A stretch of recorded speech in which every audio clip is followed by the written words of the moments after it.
Welcome to வெற்றிவாக YouTube channel.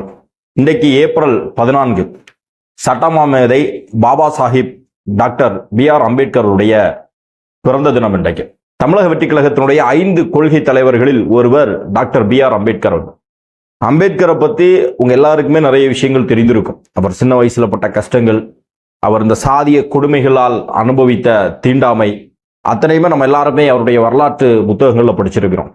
இந்த நாட்டில் பல வரலாறுகளை நம்ம படிச்சிருக்கிறோம். வரலாற்று தலைவர்களை படிச்சிருக்கிறோம். பெரியாரை படிச்சிருக்கிறோம், அம்பேத்கரை படிச்சிருக்கிறோம், காமராஜரை படிச்சிருக்கிறோம். நாம பள்ளிக்கூடங்களில் படிக்கும் போதெல்லாம் நமக்கு இவர்களுடைய வரலாறு மட்டுமே சொல்லப்பட்டிருக்கும். ஓவராலா இவர்கள் இதற்காக போராடினார்கள், என்ன செஞ்சாங்க அப்படின்னு சொல்லியிருப்பாங்க. ஆனா உண்மையிலே அவருடைய கருத்தியல் இங்கே நம்முடைய மனதுக்குள் விதைக்கப்பட்டிருக்குதா அப்படின்னு கேட்டா நிச்சயமாக இல்லை. அம்பேத்கருடைய கருத்தியலோ, பெரியாருடைய கருத்தியலோ அல்லது காமராஜனுடைய கொள்கைகளையோ நேரடியாக நாம் தெரிந்திருந்தோம் அப்படின்னு சொன்னா இன்றைக்கு இந்த நாட்டில் பல பிரச்சனைகள் இல்லாமலே இருந்துடும். ஆனா நம்ம அவங்களெல்லாம் ஒரு அடையாள தலைவர்களாக, ஒரு வாக்கு வங்கிக்காக, ஒரு குறிப்பிட்ட சமூகத்தை சேர்ந்தவர்களை நம்ம தாஜா செய்வதற்காகவே இன்றைக்கு பல அரசியல் கட்சிகளும் அவர்களை ஒரு ஒரு அடையாளப்படுத்தக்கூடிய வேலையை மட்டுமே செய்கிறாங்களே தவிர அதை தாண்டி உணர்வுபூர்வமாக அம்பேத்கரையோ, பெரியாரையோ, காமராஜரையோ, இன்னும் எண்ணற்ற தலைவர்கள் இந்தியாவினுடைய விடுதலைக்காகவும் சரி, இந்த நாட்டு மக்களுடைய நலனுக்காகவும் வாழ்ந்து மடிந்திருக்கக்கூடிய யாரையுமே தங்களுடைய உண்மையான நேசத்திற்குரிய அவருடைய கருத்தியலை, அவருடைய விழுமியங்களை நாம் எடுத்துக்கொண்டு நம்ம வாழ்க்கையில பிரதிபலித்து அதன் மூலமாக அந்த சமூகத்தில் ஒரு மாற்றத்தை உருவாக்கணும் அப்படின்னு சொல்லி மிகப்பெரிய அளவில் யாருமே செய்யறது கிடையாது. அந்த வகையில தமிழக வெற்றி கழகத்தினுடைய தலைவர் தளபதி அவர்கள் கட்சி ஆரம்பித்ததுக்கு பிறகு முதல் மாநாட்டில் இந்த கட்சியினுடைய 5 கொள்கை தலைவர்களில் ஒருவராக டாக்டர் B.R. பாபா சாஹிப் அம்பேத்கரை சமத்துவத்துக்காகவும், சமூக நீதிக்காகவும், பெண் உரிமைக்காகவும், கல்விக்காகவும் போராடிய ஒரு மாபெரும் மனிதர் அம்பேத்கர் அவர்களை நம்முடைய கொள்கை தலைவராக அறிவித்தார்கள். இன்றைக்கு பல நபர்கள் நம்முடைய தமிழக வெற்றி கழகத்தினுடைய வருகையோ அல்லது தளபதி விஜய் அவர்களுடைய அரசியல் வருகையோ எதிர்க்கக்கூடியவர்கள் பொதுவாக சொல்லக்கூடிய ஒரு விஷயம் என்ன அப்படின்னு சொன்னா, விஜய் அவர்கள் அவர் சினிமால இருந்திருக்கலாம், அவருக்கு அரசியல் தெரியாது, அவருக்கு கொள்கை கிடையாது, ஒரு தத்துவம் இல்லாத தலைவர்கள் எந்த புரட்சியையும் செய்துவிட முடியாது, கேளிக்கை இடங்களில் தலைவனை தேடக்கூடியவர்களால் புரட்சி செய்ய முடியாது, இப்படின்னு சொல்லி பல வார்த்தைகளை சொல்றாங்க. தமிழக வெற்றி கழகத்திற்கு ஓவராலா தமிழக வெற்றி கழகத்திற்கோ தளபதி விஜய்க்கோ கொள்கை கிடையாது, கோட்பாடு கிடையாது, இவர்களால் எந்த அரசியலும் செய்துவிட முடியாது, இவர்களுடைய அரசியல் ஆபத்து, இப்படின்னு எல்லாம் பேசக்கூடியவர்கள் நிறைய பேர் இருக்கிறார். இவர்களுக்கு எல்லாருக்குமே நாம ஒரு விஷயத்த தெளிவாக பேச இருக்கிறோம் இந்த வீடியோவில். இந்த வெற்றிவாக யூடியூப் சேனலை சப்ஸ்கிரைப் பண்ணாம பார்க்குறவங்க சப்ஸ்கிரைப் பண்ணி பாருங்க, பெல் பட்டனை கிளிக் பண்ணி வச்சுக்கோங்க. அப்பதான் நம்ம அடுத்தடுத்து போடக்கூடிய வீடியோக்கள் நோட்டிபிகேஷன் வந்து நிறைய சகோதரர்கள் இன்ஸ்டாகிராமில் கேட்குறீங்க என்னென்ன இப்போ வீடியோ போடுறதில்ல அப்படின்ட்டு. டெய்லி வீடியோ போடுறோம், நீங்க பெல் பட்டனை கிளிக் பண்ணி வச்சு நோட்டிபிகேஷன் ஆன் பண்ணி வைங்க. அப்பதான் நம்ம போட்ட வீடியோ உடனே வந்து உங்களுக்கு நோட்டிபிகேஷன்ல வரும். சரியா? அதே மாதிரி உங்களுடைய நண்பர்களுக்கு இந்த வீடியோக்களை ஷேர் பண்ணுங்க. நம்ம ஒரு வீடியோ எடுக்கிறோம் அப்படின்னு சொன்னா கிட்டத்தட்ட ஒரு 4 மணி நேரம் ஆகுது. அது வீடியோ எடுத்து ஸ்கிரிப்ட் ரெடி பண்ணி ஷூட் பண்ணி அதை எடிட் பண்ணி அப்லோட் பண்ணுறது போது. ஸோ ஒரு நாளைக்கு ஒரு 4 மணி நேரம் நம்ம இதுக்கு செலவிடுறோம் அப்படின்னு சொன்னா இது பொருளாதார நோக்கமோ யூடியூப்ல வீம்ஸ் வரணும் அப்படிங்கிறதெல்லாம் கிடையாது. நம்முடைய எண்ணம் என்ன, நம்முடைய கொள்கை என்ன, நம்முடைய கட்சி சார்ந்து வரக்கூடிய விமர்சனங்களுக்கு நம்முடைய பதில் என்ன, நாம செய்யக்கூடிய நல்ல விஷயங்கள் என்ன அப்படிங்கிறத மக்களுக்கு கொண்டு போகணும் அப்படிங்கிற நோக்கத்தினால தான் இந்த வீடியோவே நம்ம போடுறோம். நான் எந்த அளவிற்கு உண்மையாகவும் நேர்மையாகவும் உழைக்கிறோனோ அதில் 1% என்னுடைய சப்ஸ்கிரைபர், அதுவும் தமிழக வெற்றி கழகத்தை சேர்ந்த சகோதரர்கள் உழைக்கணும் அப்படின்னு நினைக்கிறேன். ஜஸ்ட் இந்த லிங்கை மட்டும் காப்பி பண்ணி உங்களுடைய நண்பர்களுக்கு ஷேர் பண்ணுங்க. சரி, நம்ம வீடியோக்குள்ள போயிடலாம். இந்த வீடியோனுடைய நோக்கம் என்ன அப்படின்னு சொன்னா, இன்றைக்கு தெரியும் தமிழக வெற்றி கழகத்தினுடைய கொள்கை தலைவர்கள் ஒருவர் அம்பேத்கர் அவருடைய பிறந்தநாள். தமிழக வெற்றி கழகத்தினுடைய தலைவர் தளபதி அவர்கள் பாலவாக்கத்தில் இருக்கக்கூடிய அம்பேத்கர் சிலைக்கு நேரடியாக சென்று மாலை அணிவித்து மரியாதை செலுத்தி இருக்கிறார்கள். அது மட்டும் கிடையாது, ஒட்டுமொத்தமாக தமிழ்நாட்டில் இருக்கக்கூடிய அனைத்து மாவட்டங்களிலும் அம்பேத்கர் சிலைக்கு, அம்பேத்கருடைய திருவுருவ படத்திற்கு மாலை அணிவித்து மரியாதை செலுத்தப்படுகிறது, வீர வணக்கம் செலுத்தப்படுகிறது. சரி, இப்ப நீங்க கேட்கலாம், இது எல்லா கட்சியும் வருஷம் வருஷம் ஒவ்வொரு நாளும் செய்யறது தானே? அம்பேத்கருடைய பிறந்த நாள் வந்தாலும் சரி, அம்பேத்கருடைய நினைவு நாள் வந்தாலும் எல்லா கட்சியும் இதை செய்வாங்களே, ஏன் நேரடியாக அம்பேத்கருடைய கருத்தியலுக்கு நேர்முரணாக இருக்கக்கூடிய பிஜேபி, RSS கூட அரசியலுக்காக அம்பேத்கரை தூக்கி பிடிக்கிறார்களே, அம்பேத்கருடைய சிலைக்கு மாலை அழிக்கிறார்களே, இதுல நீங்க இப்ப செய்யறது என்ன புதுசா வித்தியாசம் இருக்க போகுது? நீங்க செய்யறதுல என்ன மாற்றம் இருக்க போகுது? அவர்கள் அரசியலுக்கு செய்கிறார்கள் சொன்னா அதே அரசியலுக்கு நீங்களும் செய்றீங்களே அப்படின்னு சொல்லி ஒரு விமர்சனத்தை நம்ம மேல வைக்கலாம். தவறு கிடையாது, மாற்று கருத்து கிடையாது. அது சொல்ல வரக்கூடிய விஷயம் என்ன அப்படின்னு சொன்னா, இந்த அம்பேத்கரை எல்லா கட்சியை சேர்ந்தவர்களும் போற்றுகிறார்கள். எல்லா கட்சியை சேர்ந்தவர்களும் மேடைகள்ல அம்பேத்கருடைய கருத்தியல், அம்பேத்கருடைய கொள்கை இப்படின்லாம் பேசுறாங்க. ஆனா அம்பேத்கருடைய கனவை நிறைவேற்றுவதற்கு, அம்பேத்கருடைய வாழ்க்கை தத்துவத்தை பிரதிபலிக்கக்கூடிய வகையில இங்க யார் இருக்கிறா அப்படிங்கிறதா மிகப்பெரிய கேள்வி. இன்றைக்கு இந்தியாவில் இருக்கக்கூடிய தலித்திய அமைப்புகள், தமிழ்நாட்டில் அண்ணன் திருமாவளவன் அவர்கள், புரட்சி பாரதம் கட்சியை சேர்ந்தவர்கள், இந்த மாதிரி தலித்திய அமைப்புகளை தாண்டி அம்பேத்கருடைய கொள்கைகளை, அம்பேத்கருடைய அந்த அரசியல் நோக்கத்தை ஒரு கனவாக சுமந்து கொண்டு செல்லக்கூடியவர்கள் இங்க யாருமே இல்லை.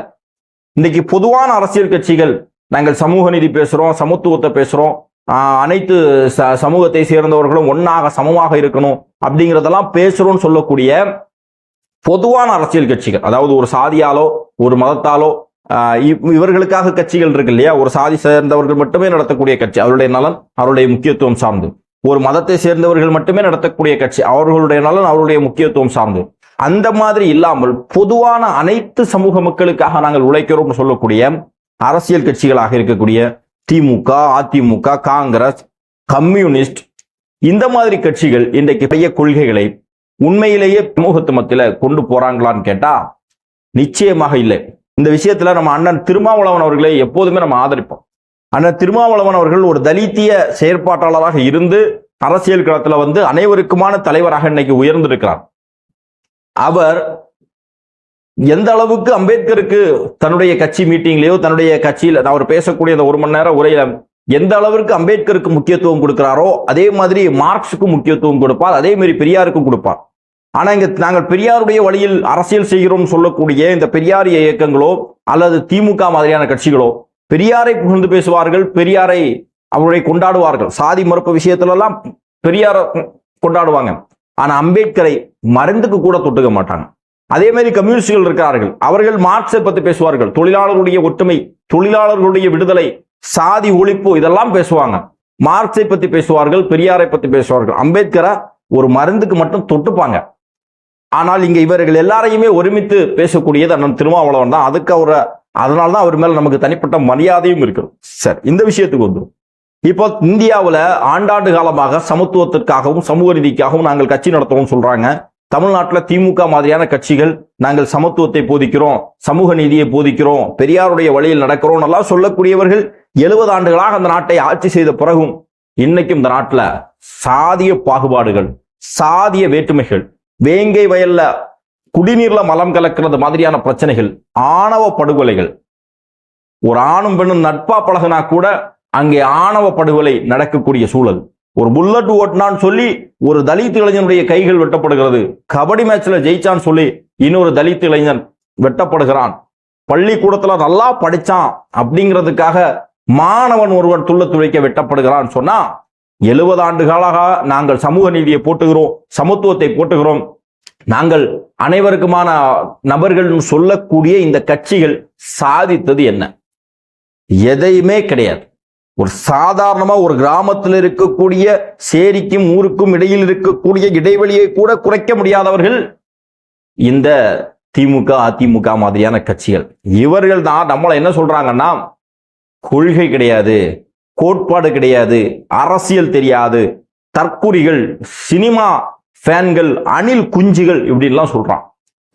நாம் அவங்கள்ட்ட பார்த்து கேட்கக்கூடிய ஒரே விஷயம் என்ன அப்படின்னா, இன்றைக்கு உங்களை மாதிரியே பொதுவாக, அதாவது ஒரு தனி மதத்தாலேயோ தனி ஜாதியை சேர்ந்தவர்களாலேயோ மட்டுமே உருவாக்கப்பட்ட, மட்டுமே இருக்கக்கூடிய கட்சி இல்லாமல் ஒரு பொதுவான ஒரு கட்சியாக தமிழக வெற்றி கழகம் இன்றைக்கு இருந்து கொண்டிருக்கிறது. இந்த கட்சியின் சார்பாக அடிக்கக்கூடிய எல்லா போஸ்டர்களையும், எல்லா நோட்டீஸ்லையும், எல்லா பேனர்லையும் அம்பேத்கருடைய புகைப்படம் இருக்கிறது. அனைத்து சாதியை சேர்ந்தவர்களும் இருக்கக்கூடிய தெருவில் அம்பேத்கருடைய புகைப்படத்தை நாங்க கொண்டு சொல்லுறோம். அனைத்து சமூகத்தை சேர்ந்தவர்களும் இருக்கக்கூடியவர்கள் இன்றைக்கு அம்பேத்கரை போற்றுகிறார்கள், வணங்குகிறார்கள். எந்த சாதியா வேணாரு, எந்த மதமா வேணாரு, இன்றைக்கு அம்பேத்கரை அவர்களுடைய கொள்கை தலைவர்களாக ஏற்றுக்கொண்டிருக்கிறார்கள்.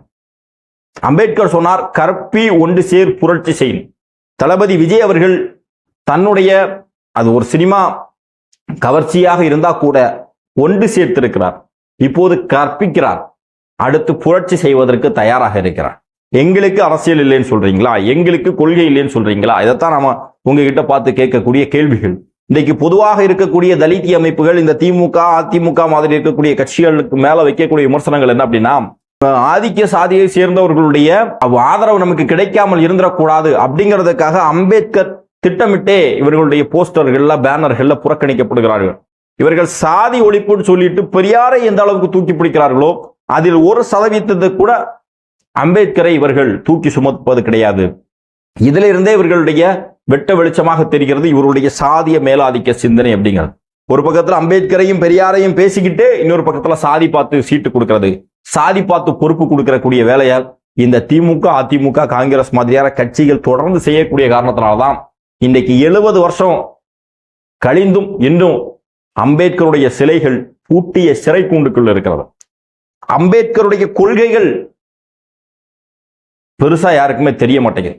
அம்பேத்கர் ஏதோ ஒரு சாதி தலைவராக, ஒரு சேரி மக்களுக்கான தலைவராக மட்டுமே இன்னைக்கு பார்க்கப்படுகிறார்கள் அப்படின்னு சொன்னா, இதற்கு பின்னால் இருக்கக்கூடிய இந்த பொதுவான கட்சிகள், சமத்துவம், சமூக நீதி, சமதர்மம், அனைவருக்குமானவர்கள் சொல்லக்கூடிய இந்த கட்சிகள் செய்திருக்கக்கூடிய துரோகத்தினுடைய வரலாறை நம்ம எண்ணி பார்க்க முடியும். எங்களுக்கு அரசியல் இல்லைன்னு சொல்லக்கூடியவர்கள் ஒரு விஷயத்தை தெளிவாக புரிந்து கொள்ளுங்கள். இன்றைக்கு ஒரு புரட்சியாக அம்பேத்கரை நாங்கள் கொண்டு சென்று இருக்கிறோம். இங்க நான் ஒரு முஸ்லிம், அம்பேத்கரை போற்றுகிறேன், அம்பேத்கரை புகழ்கிறேன். எங்க மாவட்ட செயலாளர் வேறு ஒரு சமூகத்தை சேர்ந்தவர், அவர் அம்பேத்கரை புகழ்கிறார், அம்பேத்கரை போற்றுகிறார். இதனால் வரையிலும் இவர்களுக்கு இப்படிப்பட்ட வாய்ப்பு கிடைக்கல. இங்க அதைத்தான் மிக முக்கியமாக கருதும். விஜய் அவர்களுடைய அரசியலை விமர்சனம் செய்யக்கூடியவர்கள் இந்த விஷயத்தை தெளிவாக புரிந்து கொள்ளுங்கள்.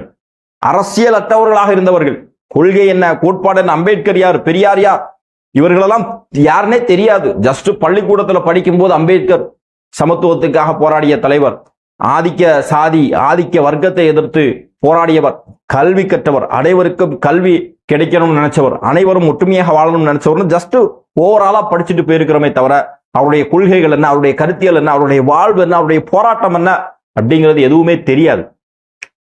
கொஞ்சம் பேர் இருக்கிறார்கள், அவர்கள் பல்வேறு அரசியல் கட்சியில, நம்மள மாதிரி இருக்கக்கூடியவர்கள் பல்வேறு அரசியல் கட்சியில பயணித்தவர்கள் இருந்தவர்கள். ஆனா மீதம் இருக்கக்கூடிய ஒரு 80% இளைஞர்கள் அரசியல் அற்றவர்களாக இருந்தார்கள். ஆனால் அவர்களுக்குள்ளாலேயும் அரசியல் இருந்துச்சு. அப்படிப்பட்ட நபர்களை இன்றைக்கு தளபதி அப்படிங்கிற ஒற்றை முகத்துக்காக ஒன்று சேர்த்து அரசியலே இல்லாமல் இருந்தவர்கள், அவர்களிடம் அம்பேத்கர் யார், அரசியலே இல்லாமல் கொள்கையே இல்லாமல் இருந்தவர்களிடம் பெரியார் யார், இவர்கள் 2 பேரை கொண்டு சேர்க்கும் போதே இன்னொரு பக்கத்துல சாவர்கர் மாதிரியான ஆட்கள் அடிபட்டு போயிடுறாங்க. இன்னொரு பக்கத்துல சாதிய ஆதிக்கம் அடிபட்டு போயிருது. என்ன தேவை இருக்கிறது? பிஜேபி பி டீம்னு சொல்றீங்களே, பிஜேபியினுடைய பி டீமா இருந்துச்சுன்னா இதெல்லாம் கொண்டு சேர்க்க வேண்டிய வேலை என்ன? ஒரு இளைய தலைமுறையிடம் இன்னைக்கு ஒரு பக்கத்துல ஒரு கூட்டம் இதே இளைய தலைமுறையிடம் பெரியாரை பத்தி மோசமாக கொள்கைகளை அவரை மோசமான ஆட்களாக சித்தரித்துக் கொண்டிருக்கிறார்கள். ஒரு பக்கத்துல சங் பரிவார கூட்டங்கள் அதே பெரியாரை மோசமாக சித்தரித்துக் கொண்டிருக்கிறார்கள். அந்த நேரத்துல தளபதி அவர்கள் அரசியல் காலத்துல வந்து பெரியார் சமூக நீதிக்கான தலைவர், பெண் விடுதலைக்கான தலைவர் சொல்லி பேசுறாருன்னு சொன்னா இது எவ்வளவு பெரிய மாற்றம், எவ்வளவு பெரிய அரசியல் புரட்சி. இந்த புரட்சியை தான் தமிழக வெற்றி கழகம் செய்திருக்கிறது. இவர்கள் என்ன பேசுறாங்க? மேக்சிமம் பெரியாரை பத்தி, அம்பேத்கரை பத்தி. இந்த புத்தகம் எழுதுறது, புத்தகம் விற்கிறதுக்குன்னு ஒரு கூட்டம் இருக்கு. இவங்க என்ன பண்ணுவாங்கன்னா, இவங்களுக்காக தான் அந்த அமைப்புகளே, சில அமைப்புகளே இருக்குது. ஒரு மீட்டிங்கை போட்டு அவர்களுக்குள்ள ஆளே கூப்பிட்டு அவங்களுக்குள்ளாடைய பெரியார் என்ன சொன்னார் தெரியுமா, அம்பேத்கர் என்ன சொன்னார் தெரியுமா, பார்ப்பனியம் என்ன செஞ்சது தெரியுமான்னு சொல்லி பேசிக்கிட்டே இருப்பாங்க. ஆனா ஒரு பக்கத்துல இதே சாதியாலா, சாதி கொடுமையாலா, சாதி ஏற்றத்தாழ்வுகளால நடக்கக்கூடிய அநியாயங்களை, துன்பங்களை பத்தி ஒரு வார்த்தை பேச மாட்டாங்க. உத்தரப்பிரதேசத்துல சாதி பாகுபாடால ஒரு பெண் பாதிக்கப்பட்டால் அதை இங்க இருந்து பேசுவான். ஆனா நம்ம ஊர்ல வேங்கவே இல்லை, திருநெல்வேலியில, தென்காசியில இதே மாதிரி நடந்தா அதை பத்தி பேச மாட்டாங்க. சோ இப்படிப்பட்டவர்கள் தான் நம்மளை பார்த்து இன்னைக்கு விமர்சனம் செய்கிறார்கள். ஆனா தமிழக வெற்றி கழகம் களத்துல இறங்கி ஒவ்வொருவருடைய வீட்டிலும் அவருடைய அப்பாவுக்கு, ஒரு பையனுடைய அப்பாவுக்கு அம்பேத்கர் அந்நியப்பட்டவராக இருக்கலாம், அவர் ஒரு சாதி திமிர் பிடித்தவராக, சாதி ஆதிக்க மனநிலையில் இருந்தவராக இருக்கலாம். அவருடைய மகன் இன்னைக்கு தமிழக வெற்றி கழகத்துல வந்து பிறப்புக்கும் எல்லா உயிர்க்கும், இங்க எல்லாரும் சமம், இங்க பிறப்பின் அடிப்படையில யாரும் உயர்ந்தவர் கிடையாது, யாரும் தாழ்ந்தவர் கிடையாது. இது முற்றிலுமாக அறிவியலுக்கே முரண்பட்டது. இங்க எல்லாருமே ஒரு ஆண் ஒரு பெண்ணிலிருந்து படைக்கப்பட்டவர்கள் சொல்லி இஸ்லாம் சொல்லுது. அதே மாதிரி இங்க எல்லாருமே சமந்தான் அப்படின்னு சொல்லி ஒரு சாதிய மேலாதிக்க சிந்தனையோடு இருக்கக்கூடிய ஒரு தாத்தா, ஒரு தந்தையினுடைய மகன் இன்றைக்கு தமிழக வெற்றி கழகத்தில் வந்து நின்று சமத்துவத்தை பேசுறான்னு சொன்னா இது எவ்வளவு பெரிய புரட்சி. இந்த புரட்சியை தான் தமிழக வெற்றி கழகம் செய்திருக்கிறது. அன்பார்ந்த சகோதரர், இன்றைக்கு அம்பேத்கர் அவருடைய பிறந்த நாள். இந்த பிறந்த நாள்ல எல்லாருமே நம்ம அவர்களை போற்றுகிறோம். ஆனா அம்பேத்கரை வெறும் சிலையாக மட்டுமே இல்லாமல் அவருடைய சிந்தனைகளை நாம கையில் எடுத்துக்கணும். அவருடைய வாழ்க்கையில அவருடைய ஒரு வாழ்க்கை வரலாறுன்னு ஒண்ணு இருக்கு. அதுல அவருக்கு ஒரு பெரிய கனவு ஒன்று இருந்துச்சு, ஒரு பெரிய லட்சியம் ஒன்று இருந்துச்சு. அதற்காக அவர் போராடினார். அந்த அரசியலமைப்பு சட்ட நிர்ணய சபைக்குள்ளாடி அவர் வர்றதுக்கு எவ்வளவு பாடுபட்டார் தெரியுமா? அன்றைக்கு சர்தார் வல்லபாய் பட்டேல் சொன்ன ஒரு விஷயம், பாராளுமன்றத்தினுடைய கதவுகள் மட்டுமல்ல ஜன்னல் கூட அடைக்கும் அம்பேத்கர் உள்ள வர முடியாதுன்னு சொன்னார். அப்படிப்பட்ட சூழல்ல சாதிய மேலாதிக்கம் மேலோங்கி இருந்த அந்த நேரத்தில் அவர் எப்படியாவது இந்த அரசியலமைப்பு நிர்ணய சபைக்குள்ள வந்துடணும் சொல்லி போராடுறாரு சொன்னா பதவிக்காகவோ பணத்திற்காகவோ கிடையாது. இந்த தாழ்த்தப்பட்ட பிற்படுத்தப்பட்ட ஒடுக்கப்பட்ட மக்களுடைய நலனுக்காக நான் உள்ள போனாதான் அந்த சட்டத்திட்டங்களை கொண்டு வர முடியுங்கிற நம்பிக்கை அம்பேத்கருக்கு இருந்துச்சு. போராடினார், வெற்றி பெற்றார். இன்றைக்கு அதனுடைய பலனை நாம் அனுபவித்துக் கொண்டிருக்கிறோம் சொன்னா அதே நோக்கத்திற்காக தான் தளபதி அவர்களும் இன்றைக்கு அரசியல் கட்சியை தொடங்கி இருக்கிறார். இந்த சட்டமன்றத்துக்குள்ள நாம போனோம் அப்படின்னு சொன்னா, நம் கையில் அதிகாரம் வந்துச்சுன்னு சொன்னா இந்த மக்களுடைய வாழ்க்கையை மாற்றலாம், இந்த மக்களுக்கு ஏற்படக்கூடிய துன்பங்களை போக்கலாம், இந்த மக்களுக்கு நன்மைகள் மட்டுமே செய்யலாம். ஊழல் மலிந்திருக்கக்கூடிய, லஞ்ச லாவண்யம் மலிந்திருக்கக்கூடிய, மத வேற்றுமையின் காரணமாக இன்றைக்கு மக்கள் பிளவுபட்டு இருக்கக்கூடிய நேரத்தில் சாதிய பாகுபாடுகளால் இங்கே சமத்துவம் இல்லாமல் மக்களுக்கிடையே பிளவுகள் ஏற்பட்டிருக்கக்கூடிய இந்த நேரத்தில் நம்மை போன்றவர்கள் இந்த நாட்டிற்காக சமூகத்திற்காக எந்த விதமான சுயநலமும் இல்லாமல் பொதுநலத்தோடு இருக்கக்கூடியவர்கள் அரசியல் களத்தில் வரணும் அப்படிங்கிறது காலத்தினுடைய கட்டாயம். இது பதவி மோகத்திற்காக இல்ல, நாம இல்லாத இடம் வெற்றிடமாக இருக்கும், நாம வந்தா அது வெற்றியின் இடமாக இருக்கும், இந்த மக்களுக்கான நன்மையை நம்ம செய்வோம் அப்படிங்கிற ஒரே குறிக்கோளோட தான் நம்ம அரசியல் செய்கிறோம். அரசியல் அப்படிங்கிறது தேர்வுதல் மட்டுமே மையப்படுத்தியது கிடையாது. தேர்தல் அப்படிங்கிறது ஒரு பாட்டு தான். அதை தாண்டி இந்த மக்களுக்கான சேவை அப்படிங்கிறதா முதன்மையானது. தொடர்ந்து இந்த மக்களுக்கான சேவையை நம்ம முன்னெடுப்போம். அம்பேத்கருடைய கொள்கை, அம்பேத்கருடைய வாழ்க்கை, அம்பேத்கருடைய தேவை என்ன அப்படிங்கிறத அந்த மக்கள் மத்தியில கொண்டு சொல்வோம். அவர் என்ன கனவை கண்டாரோ அந்த கனவை நிறைவேற்றுவோம். சாதியற்ற ஒரு சமநீதி சமத்துவ சமூகத்தை படைப்பதற்கு நம்ம எல்லாரும் இந்த நாளில் உறுதியேற்போம். அன்பார்ந்த சகோதரர்களே, இந்த வீடியோ சம்பந்தமாக உங்களுடைய மேலான கருத்துக்களை பதிவு செய்யுங்கள். உங்களுடைய நண்பர்களுக்கு இந்த வீடியோவை ஷேர் பண்ணுங்க. நன்றி.